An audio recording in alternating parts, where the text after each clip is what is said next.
Okay, so I think I'll start with the introduction while people join.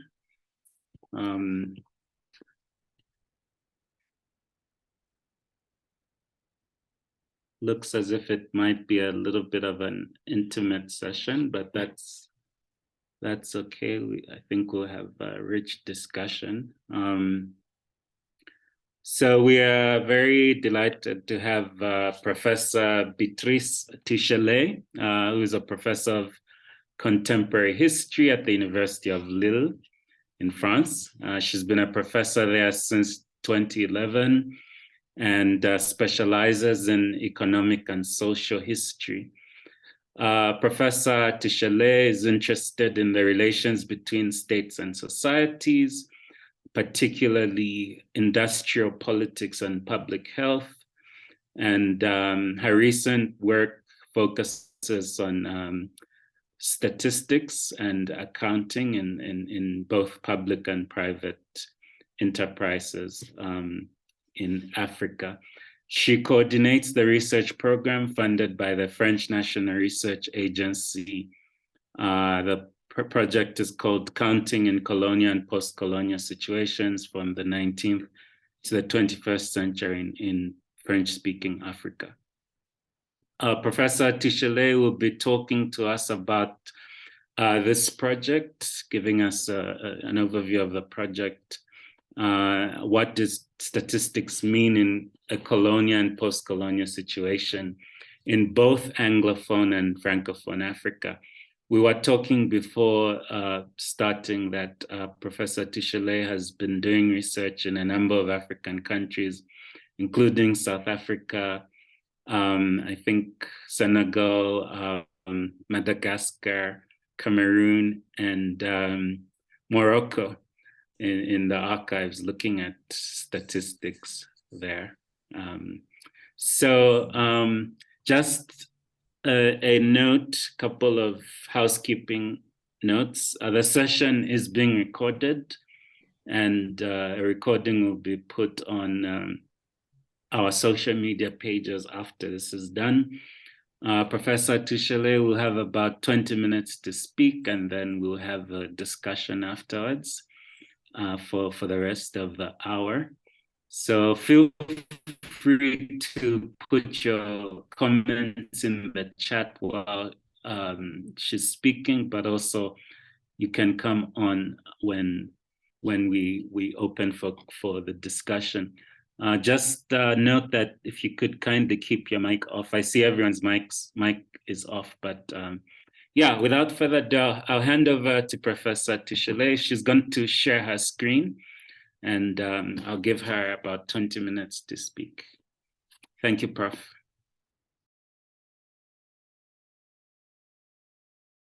Sorry, you're muted. Your mic. Let me see. Okay. Yeah, it's good. We can hear you now. I try to share my. I have to put it again on the. Voilà. Yes, so thank you very much for the invitation, and I'm trying to share my screen for you. I don't know. Hop. Voilà.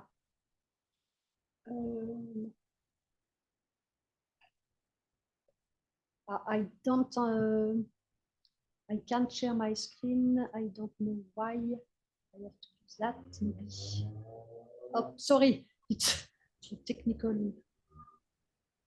Oh, that. Oops. Because on the screen I see only Cassandra. I don't know why I can't share my screen. Ah, here I am. Sorry. We can see it now. Yes, thanks. Yes, good. Yeah. And I'm going to put the. So we can begin. I do the diaporama. Voilà. And yes. Okay, nice to meet you, even if it is on Zoom. Sorry for my accent, it's a French accent. I think you can hear that. Sorry, I try to speak better, but voilà. I just want to say to you that the students in France are in strict as in bits because of the lot of problem, and voilà, it's just to say that. So the subject, what do statistics mean in a colonial and post-colonial situation in Anglophone and Francophone Africa from the 19th to the 20th century? It is the subject I want to... Voilà. Alors, statistics. Firstly, what are we talking about? Statistics generally make historian run away. And sometimes statistics make a lot of people run away because we don't like figure. And yet, figure, even if they are limited to official statistics, I think they are unavoidable. The challenge of that seminar will be to convince people of the need to take hold of them in a critical approach and to make statistics an object of research, to make statistics tall and say to us all what the society, the way that the society are built. It is the objective of my research. I think statistics can shed light on hierarchical relation, on impact of classification, and mostly on the organization of power, and only and they can shed light on the dysfunctionment of the organization. I think it is my hypothesis. For that, the statistic of the Union of South Africa seems mainly interesting for a lot of reasons, but especially because at the beginning of the 20th century, the state, the Union of South Africa, has built with a big statistic office. And I'll show that. I think that statistics are at the origin of the foundation. They contribute a lot to the foundation of the unity of Union of South Africa. The consultation of archives in Pretoria, National Archive in Pretoria, NAP, has confirmed that intuition.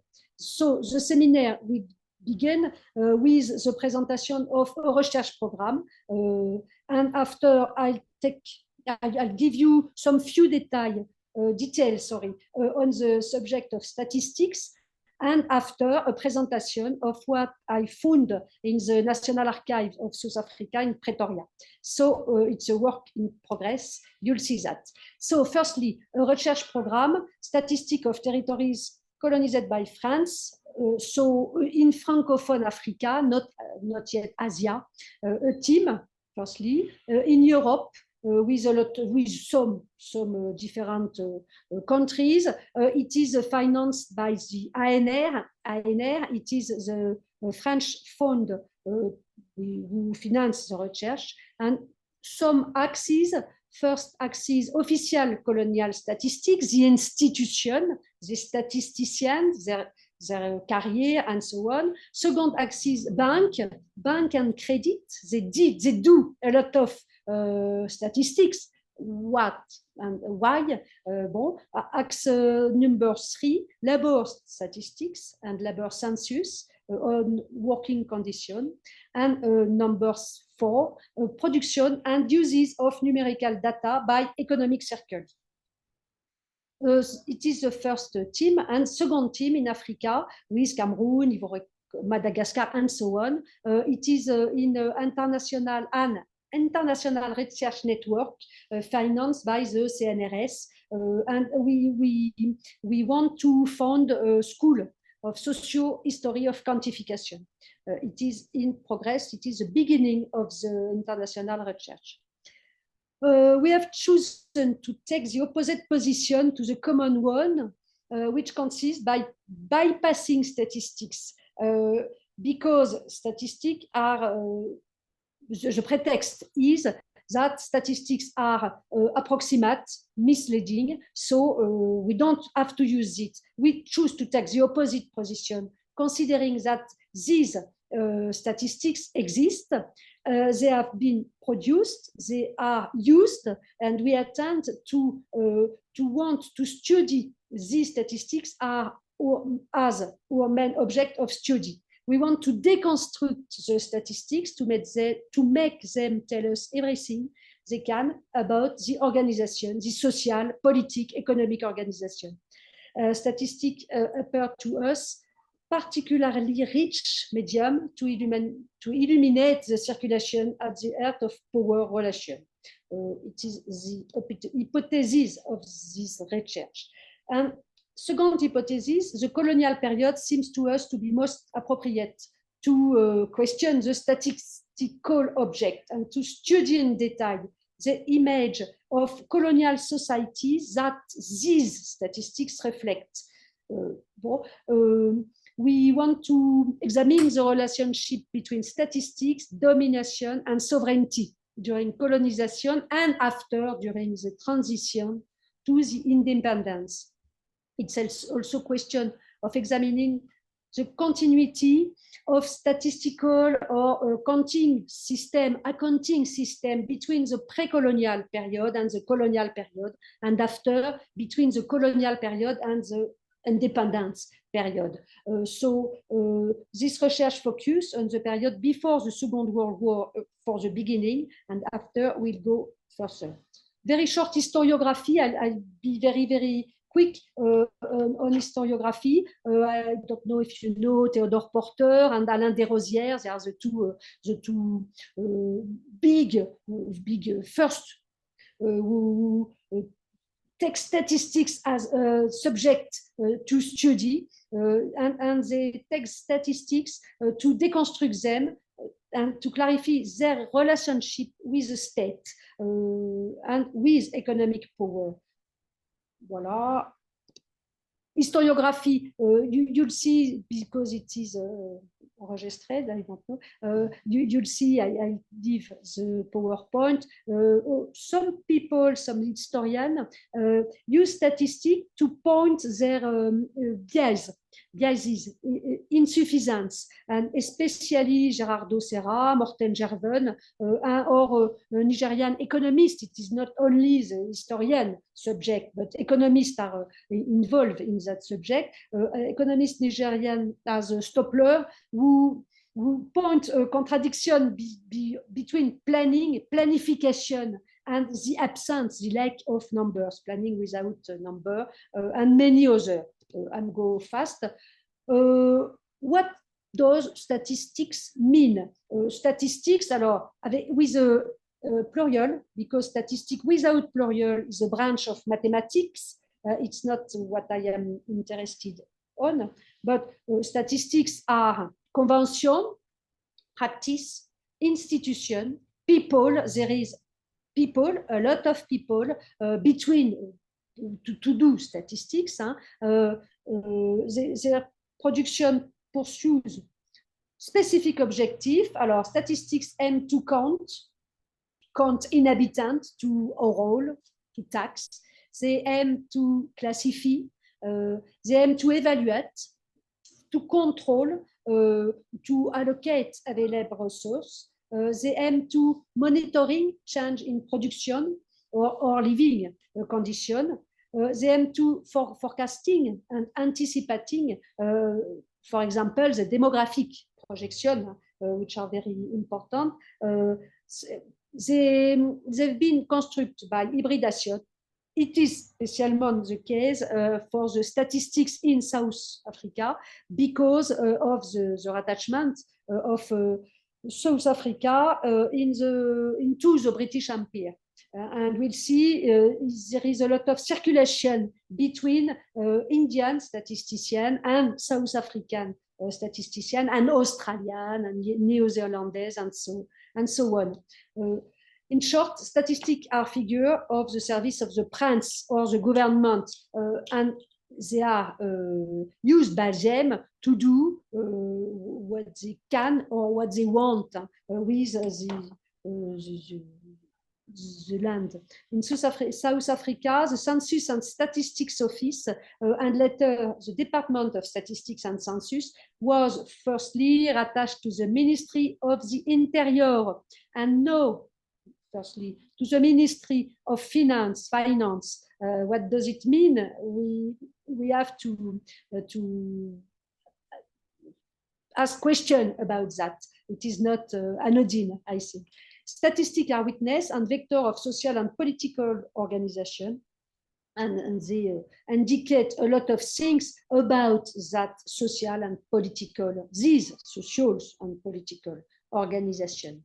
The history of South Africa, it is, I think, the most interesting part because I went to the archive in Pretoria. Only a short time. I have to go back and to the rich I found very rich archives. They've been very cute to invite me to discover the different series, and in Pretoria it is RSA, TEB, SEB, and particularly some sub-series, GG for government. One series mostly interesting, it's SES series. It is about statistics and census service. There is 300, more than 300 unclassified field, and they give me a lot of this form, and it was very interesting, but it is not classified, so it is difficult to work with. There is a lot of archives. For lack of time, I've not consulted the archive of Cape Town, and I'm go there soon, I hope, because there is a lot of statistics before 1910, because the statistical service was very, very developed. And I have to convince you of the interest of that study. Some general point to start with. The relationship between statistics and power is mostly evident inside the Commonwealth. And it began at the beginning of the last century. For example, the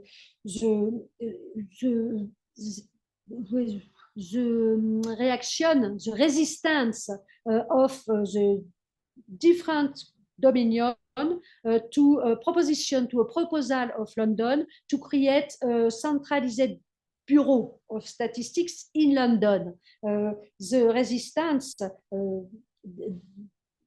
was very, very important, and that project is failed in 1921. Voilà. A fair amount of correspondence between the director of the census, statistics and census officer in Pretoria, and with the director of the census and statistic office in India, show that there is a clear conscience of hierarchy and of a very big difference between the statistics of the old and of the young nations. The young nations, South Africa, India, and so on, base their politics on the extensive statistical knowledge, and the old nation are too proud for that, and their statistics are less developed. It is what I found in the archives. The way in which statistics are produced reflects the domination at all level, but also at the territorial level. In 1910, the creation of the Union import a lot of causes a lot of problem, especially with Cape Town, because in Cape Town there were a very developed statistics office before 1910, and result, all the organization of statisticians of South Africa were alternately organized in Pretoria and in Cape Town during the beginning of the century to avoid offending anyone. 3 questions to the archives. Firstly, who makes statistics and how? Quickly. Secondly, what do statistics tell us about the economic and social and politics of the Union? What categories are used? Thirdly, what are the biases introduced by statistics in the representation? And I finish to conclude with a paradox and one hypothesis.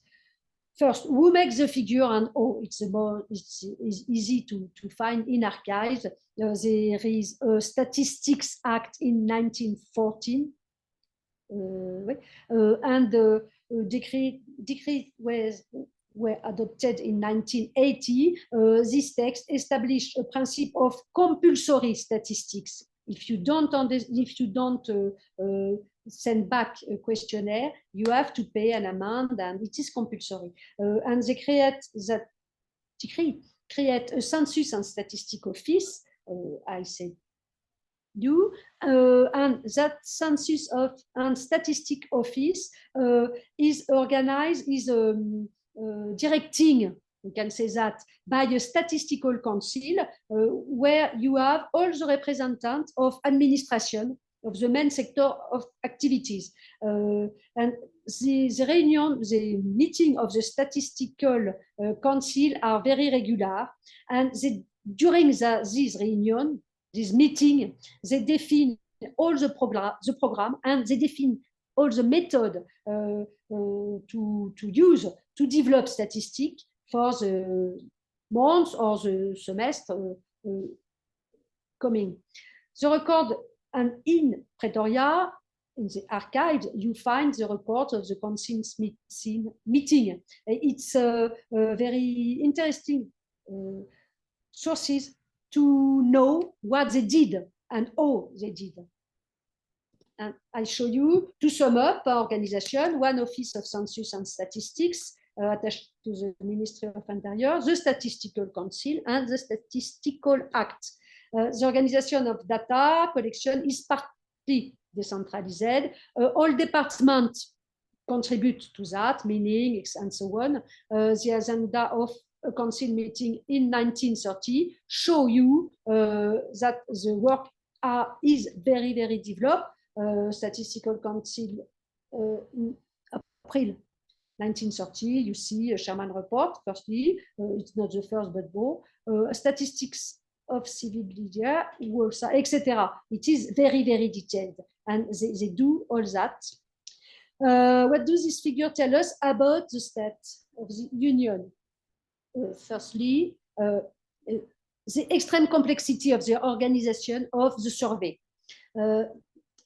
especially when the survey concerns the population, because of the taking of racial, systematically taking account of racial difference. So if census are very costly because in census, in different survey, they systematically want to know what is the racial difference.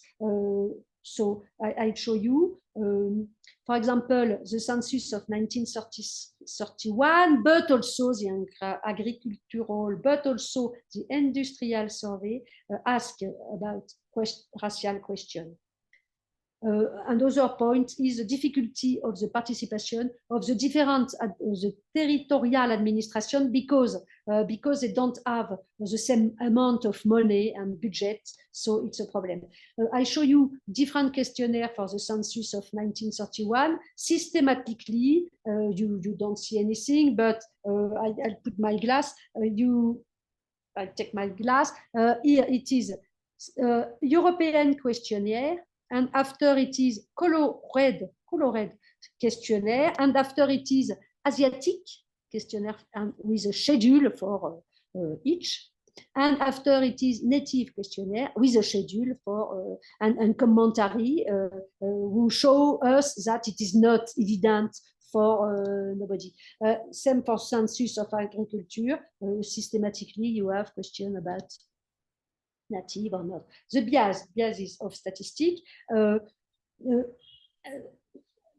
First, there is various pressures about on the organization of statistics. Here you see it is a general motto corporations who write a letter to the director of the census and the statistical bureau office, and he wants to continue one inquiry about the number of vehicles and so on.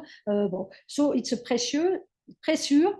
That pressure shows us that there is a little shortage of money. Budget of statistical are not guaranteed. Another limit, the gender consideration are not very soon apparent. So it is, I think, a limit of these statistics. I don't know, unequal knowledge between different regions. It is a permanent discussion between Pretoria and representative of territorial authority to develop or not statistics. And here they enumerate what is doing, what is going for the cap, and etc. Voilà. Local government statistics is just to show that the Statistics and Census Office collect a lot of information from all the administration, local, territorial, federal, and so on. So it is administrative statistic, which is in development. And that it is local government, some local government don't want to answer easily. It is in 1934, you see, and they say here, they write here that happily the territorial government will give some statistics. It means that before they didn't. To conclude, since from France, I am very impressed by the diversity, the regularity of the statistics produced by the Union of South Africa, even if I saw only one small part. It benefited from a rigorous organization, it's sure, from budget, it's sure, and from the Commonwealth partners, which are very stimulating, and they show the development of these statistics show the politic will. There is a politic will to know and to organize the territory. The parallel in French, the French statistics of the same period were much less developed. The result of the demographic census, for example, took nearly 10 years to be published. Statistics, demographic projection were embryonic, and so on. So the general statistic of France, it's only 100 people before the Second World War. I don't have to say, to speak about colonial statistics, it's less developed. Paradox, however, in that development of statistics of South Africa, generally, we thought that statistics aims to homogenize and standardize people, to understand and to develop the territories. But statistics of South Africa, I'm not sure that they aim to unify because of two things. I don't know, but the systematic presentation in two languages. Is it to integrate or to distinguish? You'll see me. And above, the obsession of the origin of people, native, European, colored, no colored, and the use of the race, with guillemets, as a pivot of a lot of categorization and hierarchy. So this use maybe separate and divides much than it harmonies. We have to discuss about that. So in this sense, the statistics reflects the lack of political will to uniformize, and to cross au-dessus, before belong, je sais pas quoi, the question of racial question. The aim to describe and voilà. Bon, they aim to describe, but they only constate the difference. Voilà. In the focus on racial difference obscure, other inequality as social inequality, maybe a gender inequality. Am I right?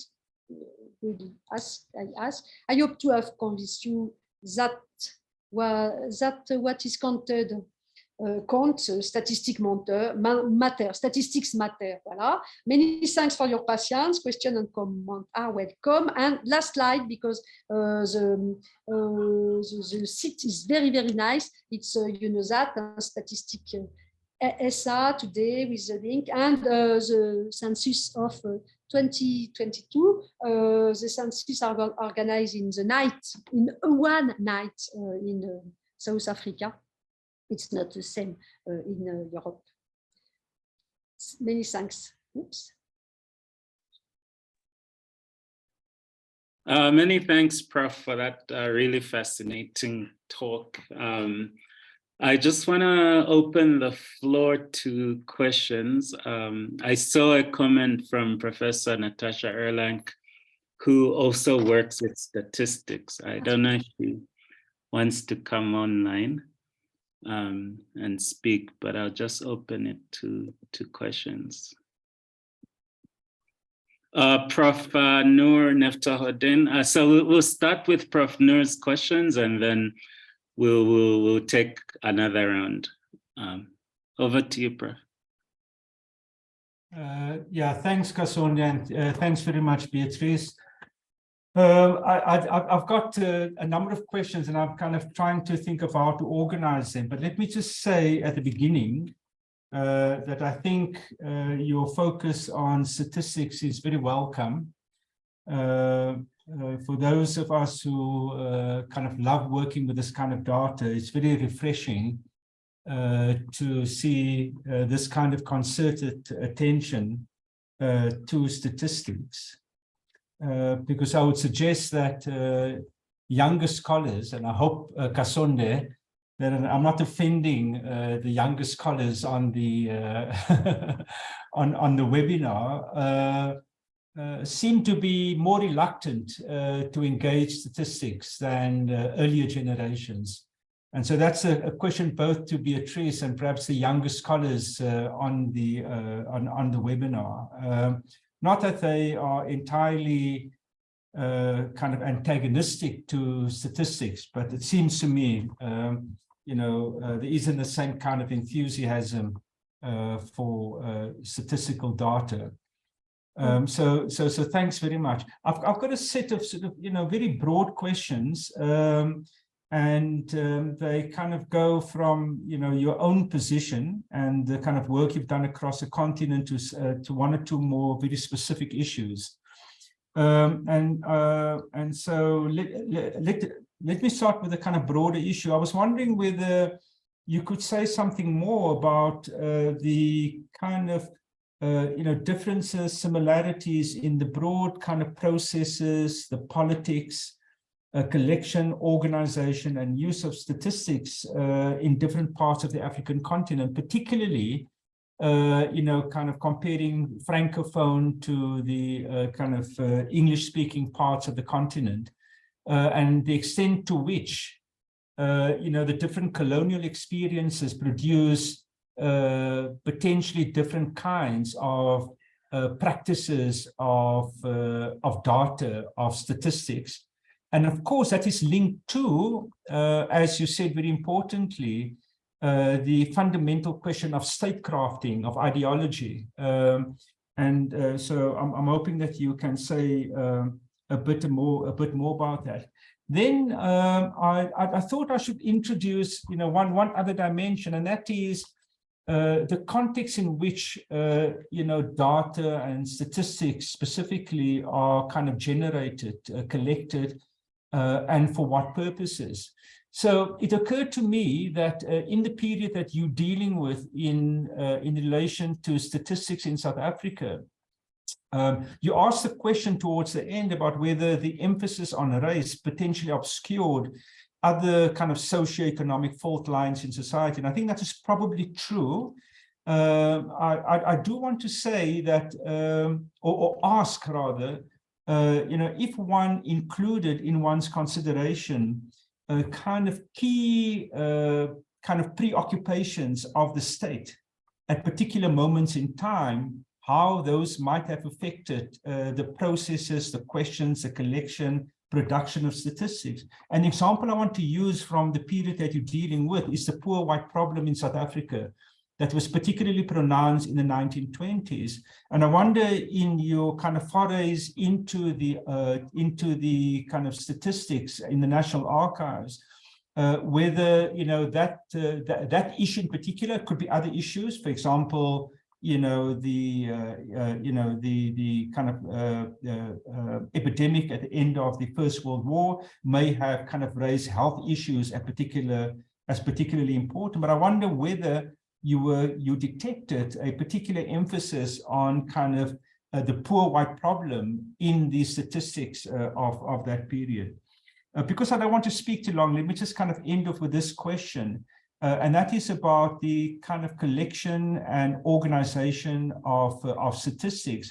And you mentioned the important point about particular departments being responsible. And it was very interesting to look at the agenda of the kind of the meeting of the committee. And I wonder whether you are interested in kind of considering, who was producing the data. And I mean by that, not only the particular departments, but people. And the reason why I'm asking that is because, especially in the late 19th century and particularly the 20th century, the circulation of officials within the empire, different parts of the African continent, produced very similar processes, very similar ideas about practices of, other things, in the area where I work around kind of urban development, urban politics, urban kind of administration. And so the question there is whether, in fact, you're interested in that kind of, more kind of biographical dimension in the production of statistics, which might shed some different light on those various questions that you're asking. But let me keep quiet at this point in time. Thank you very much. I enjoyed that. Thank you, Prof. And I think, Prof. Beatrice, should we take those three questions from Prof. Noor and then go back to the other two hands? Is that okay? I acknowledge, yes, I just want to acknowledge both Professor Natasha Erlang and Prof. Peter Limb also have questions, so we'll go back to them. Yeah. So I answer now. Yes, if you don't mind. Yes. Yeah. Yes. Thank you very much for your question. Now, I begin for the first one. The different colonial experience. It is that I want that the program, the research program, want to precise because the different practice, different kind of statistics, and different ideology. The comparison seems to be very not difficult, but it's not easy to understand and to say it is that way. So sorry, but for the first question, it would be difficult for me to answer. For the context, the beginning of the 19th century, the preoccupation of states, what I saw is that the demand came from the specialist of health, the question of disease and the impact of I say poliomyelitis, for example, or other disease on the different people, on different population on the territories. I saw in the archive, it's the first question as to statistics. So there is a lot of development, a big development of statistics of health. Statistics about poor white people, I found a lot in Nigeria. The first census of beggars, it is an obsession in Nigeria. The census of beggars in the 1920s, 1930s, but I didn't find anything. But I just stay a small moment, and I wanted to find it, but I didn't see. There is surely, and the people produce and the practice which are very similar in all the Commonwealth states. It is it is the reason of the objective to compare Anglophone and Francophone statistics, colonial and postcolonial statistics, because I think we don't have the same, they don't have the same way to count. I saw some archives in Geneva at the ILO, International Bureau of Work, and we saw in these archives that there is a very big fight between the French position and French want to develop the formation, institution of formation in Africa for statisticians, and British and Anglophone people want to develop the same thing. But we have to compare the formation, the enseignement, the teaching in France and French and Anglophone territories, and maybe for the 1950, and maybe if we begin by that, after we can go later and later, and maybe we can understand the difference between the two approaches. I think it's very important. Sorry if I don't understand very clearly, but we can. All right, thanks, Prof. I think let's move on to Professor Natasha Erlang and then Professor Peter Lim. Thanks, Prof. Touchelay. That's really, really interesting. I have been working on, I'm interested in histories of birth control in Africa, and because of that, I have to tackle demographic figures, some of which were clearly put together by demographers who didn't seem to have much idea of what was really going on. And my question really relates to the way in which currently I mean, I know, for instance, that in some of the British colonies, enumeration practices did not include Indians and Blacks, for instance, in somewhere like Kenya. And so the initial statistics collected were all of the white settler colonies. But increasingly, I'm seeing in current scholarly treatments that people are using these statistics as if they represent larger statistics. And I wondered if you had any advice for us about how to tackle the discrepancies between the collection processes, not just the actual collection processes, between the different regions of Africa, but also the discrepancies that come in as a result of more contemporary researchers wanting to extend statistics back into the past and grabbing and using sets of figures which actually, it's not just how the statistics are collected, but to what extent were the statistics that were collected reflective of a particular region, and how does that play out in looking at the much larger picture of trying to understand, let me just say, demographic trends in Africa, let's say after the First World War. And then just to echo what Noor was saying about the fact that I mean, I'm seeing that it's Noor, myself, Peter, apologies for all of us, but we are slightly on the older side of the historians. I think some of the historians on the web call today.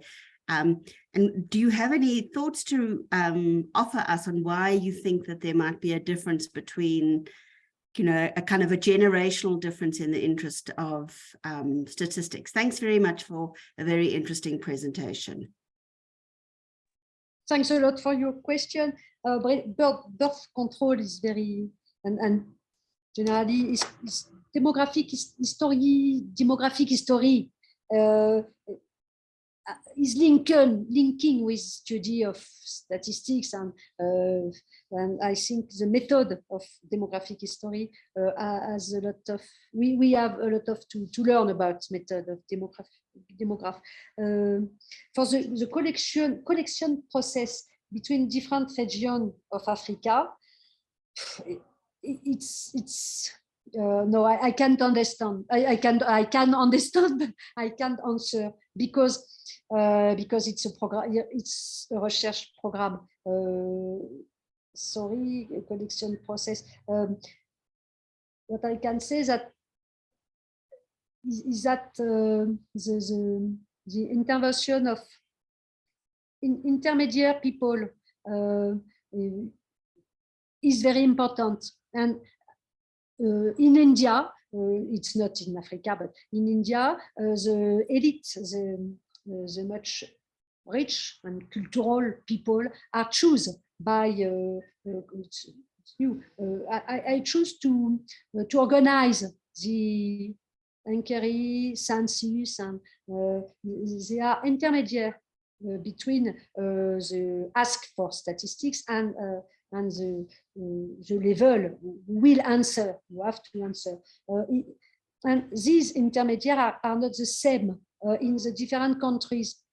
In Morocco, it is I don't know, I don't remember the name, but the people, the political notability are asked to organize inquiry, and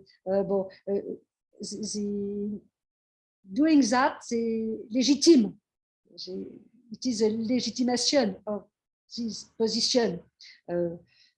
In Africa, colonized by France, in the south of Sahara, it is not the same because French have a lot of difficulty to find elites because they don't understand anything during the 19th, and they want to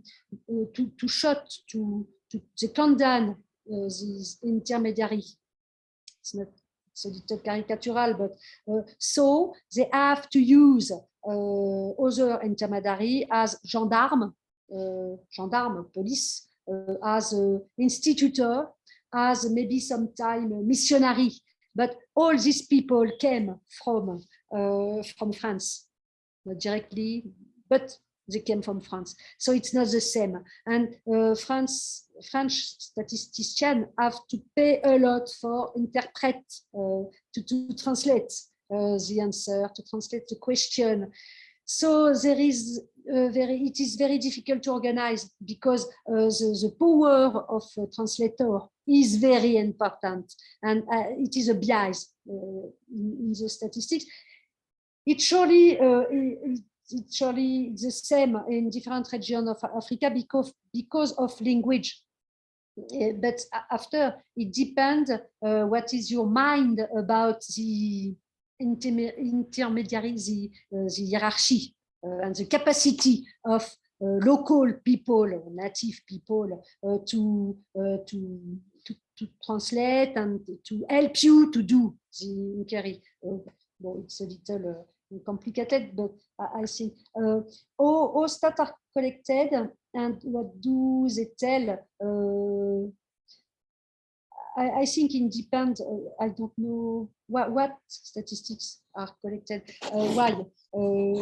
I think I don't know if it is your question. Maybe I'm not very well understand your last question, but I think that my presentation is a little caricatural because I only see statistics and states, statistics and government. It's not only that. Statistics can help people in different regions to organize territories, and it's not so caricatural that Sorry for the imprecision. Many thanks for your Thank question. you. I think we'll go to Professor Peter Lim to ask his questions. Thanks very much. Merci beaucoup pour votre discours. I better stick to English though, although my wife is from Brussels. I'm not a statistician or an economic historian, but I've used statistics for a long time. I think I first got interested in statistics during my honours thesis in the 70s on the Front Populaire in France, Léon Blum, etc., looking at those amazing electoral maps of France. But in the last few decades, I've looked at a lot of South African statistics on wages, on trade unions, on press circulation, on living conditions, political party membership, and so on. But I'd like to ask two questions because I have some conundrums in my current research, which is about the longue durée in the Free State, or what was previously known as the Orange Free State. So I'm trying to write a history framed around the lives of Black Africans in the Free State, where they had a lot of censuses starting, well, they had censuses in 1880 and 1890, and then it was invaded a second time by the British and became a colony of the British. And then they had colonial censuses. And then they became the Union of South Africa, and they had national censuses, but also location or municipal censuses. And so they were interesting, I think. There's an untold story of the Black African response to the enumerators and to the use of statistics. And I was very interested in your mention of the gender and maybe the racial or linguistic omissions in the statistics that you've looked at. But what I found in the Free State is it's actually the statistics as they existed are very interesting in bringing out some limited features such as gender imbalance. And one can map various towns in the Free State, such as Bloemfontein or Harrismith and Vrede and Wynberg and others, with interesting variations in very high gender disparity, 6-1, I think, or 6-2 in Bloemfontein, reflecting such things as labour migrancy. And then because I'm more or less starting from scratch, there's been very little Black African history written about these towns and other regions in the province, then it's quite revealing about the ethnic composition that varies across the land of this province. So one question is, what would you like to say about sort of reading statistics against the grain? So even though we have limited information based upon these questionnaires and how the enumerators work, although we have limited information, we do have quite a lot of data. And so a question there is, can we read the available data? I'm talking essentially before World War II. And if we can interpret this data in various ways, such as what I've mentioned, and maybe other ways as well, including living conditions, are there dangers in drawing conclusions from statistics that, as you say, might be very incomplete in various ways? Thanks. Many thanks for your question. As you say, there is a lot of that data, a lot. You have a lot of census and all level, municipal and so on. And what, if I understand your question, it is what can we do with these statistics? Because even if we know that they are not very exact, but I think that we have to use them because we don't have anything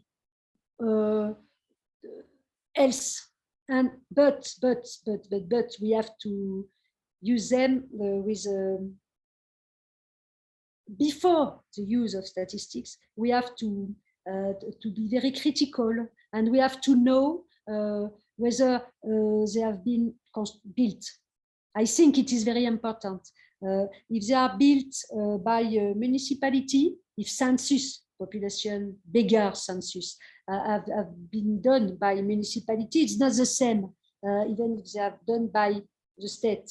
And before use statistics, we don't, I think, but I am not here to give lesson, but I think we have to use them because they are there and we don't have anything else, but we have to use them very critically, with very critic perspective.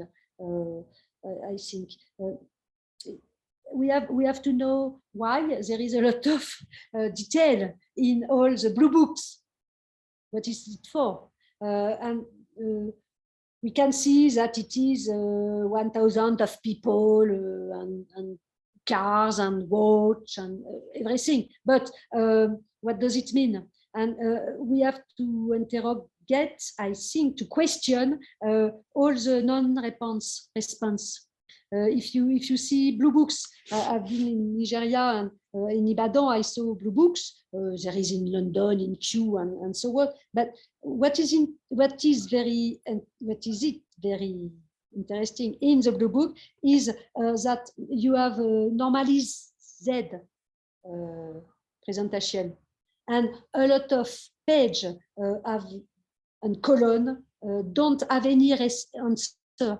There is nothing. It is that it is very interesting. Why can't they understand to this question and here, and what do they and how do they understand to this question the same in other place? I think it's and to go. We have to understand the people who did statistics. It's very difficult, but it is the administration, colonial or independent administration. What are the methods they used, what for, and so on. I hope I have a little answer to your question. No, thanks very much. Merci.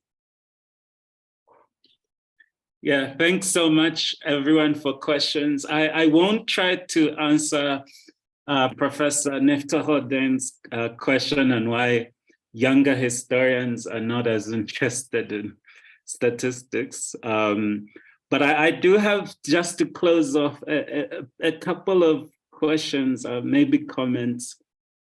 And the first one, I think, is related to what Professor Peter Lim talked about. And maybe we don't have time to go into this, but I'm very interested in sort of subversion. You talked about how in French colonies, they used a lot of people from France to be the actual enumerators, but in British colonies, that might have been different. I'm interested if there was any subversion from the collaborators, like, in British colonies, there was a lot of indirect rule, and whether chiefs, traditional rulers tried to subvert the system. And my second question is perhaps a very basic observation, and that might speak to why me personally, I might not be as drawn to statistics in the first instance, but I noticed your presentation had no numbers, which for me, I was like, wow, this is great. She said statistics, but there are no numbers. Phew. But at the same time, I would like you to comment on the way, from just listening to your presentation, it seems as if there's much more qualitative data in the records than we would assume at first, or is it mostly quantitative? I'm just interested in that. And related to that, I don't know if this is a fully formed question, but how do you see developments in artificial intelligence and big data affecting your work or future historians' work? And you can also make some concluding remarks in the same breath. Thank you so much, Professor. Thanks a lot for your question. For the intelligence artificielle and big data,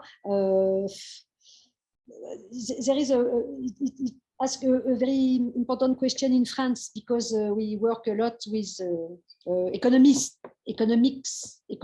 yes, and some economists who are historians don't use the data, big or small data, the same way as an historian who do economics research. So I think it's very useful to do base de données, I don't know, database, but we don't have to do that systematically, and it is the danger of big data and for the historian. Yeah, I think because we forget people. if you use if you only want to do a database, sometimes you forget people. I think it's, but I am old, so I defend the old system. I don't know. I think all the new methods are nice to take, but with a lot of precaution. But qualitative and quantitative data, I think it's not possible to organize a state or a municipality if you only have qualitative data. It's not possible because you have to use a language, a common language, and that common language is statistics. If you want to know whether you have to create or to shut a school, you have you need demographic statistics and projection, and so you can do that only with quantitative data. It's not possible, I think. And the collaborator, yes, very important subject. I think maybe comparison between the collaborator to the different census. It's not difficult to do. It can be done without problem. If you compare for Africa, you have to do to archives, and you see the data about census, and you see who asks question, and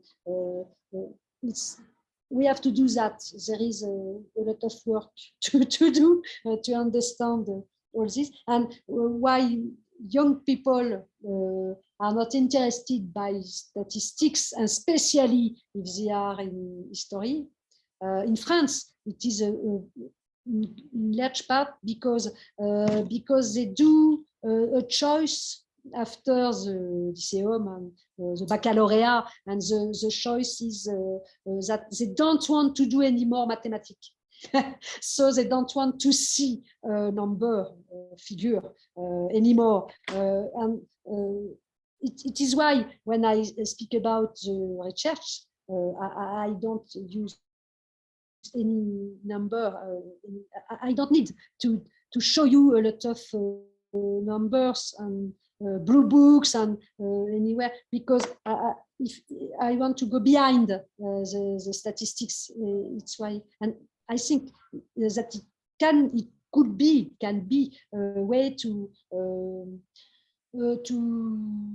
attire, to persuade young students to work on statistics. In the program, the research program, that is, it is in course. We have we have some students with some PhD who are working on the building of statistics in a colonial situation. So there is some people. All right, thank you so much, Prof. Very fascinating seminar. I think we could go on and on, but I think we'll have to close. I'll just draw you to some comments from Professor Peter Lim in the chat. He gives us an example. Thank you for you. I don't hear very well. Yeah, some example of comment of statistics from an early census, and then he says there's the changing retirement age in France, which is also confusing things there. But I think at that point, we should close the seminar. Thank you, everyone, for attending, and would like to thank Professor Beatrice Touchelay for very stimulating talk. We apologize for the last minute change from an in-person to a virtual seminar, and thank you for everyone's flexibility. We will be back next week with another seminar, which is also virtual on Zoom because our speakers are not in Johannesburg. And we hope you join us for that. Thank you so much and have a great day, everyone.